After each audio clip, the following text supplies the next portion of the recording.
ওরে আমার দেশের নেতা আর আমলারা, তোমাগরে আজ পাড়া কথা কই, আমি আগেও বারবার কই আইছি, অতীত থেকে শিক্ষা লও। অপরাধ কইরা দুনিয়ার কেউ পার পায় নাই, তোমরাও পাইবা না। দেখলা তো ফ্যাসিস্ট হাসিনার আমলে যারা ক্ষমতা দেখাইয়া গুম খুন দুর্নীতি আর আমার মেহনতি মানুষের উপর জুলুম করছিল, ১/১১-এর কুশীলভ সাজছিল, তারা আইজ কই?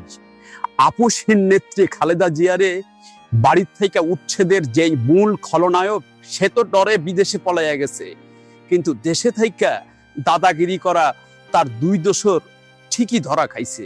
তাই আইজ আমি সকল রাজনীতিবিদ আর প্রশাসনরে কড়া হুঁশিয়ারি দিয়া যাই, ক্ষমতার গরমে মানুষের উপর জুলুম কইরো না, গরিবের হক মাইরো না। মনে রাখো, বর্তমান প্রধানমন্ত্রী তারেক রহমান কোনো অপরাধীরে ছাড় দিব না, সে যেই দলেরই হোক।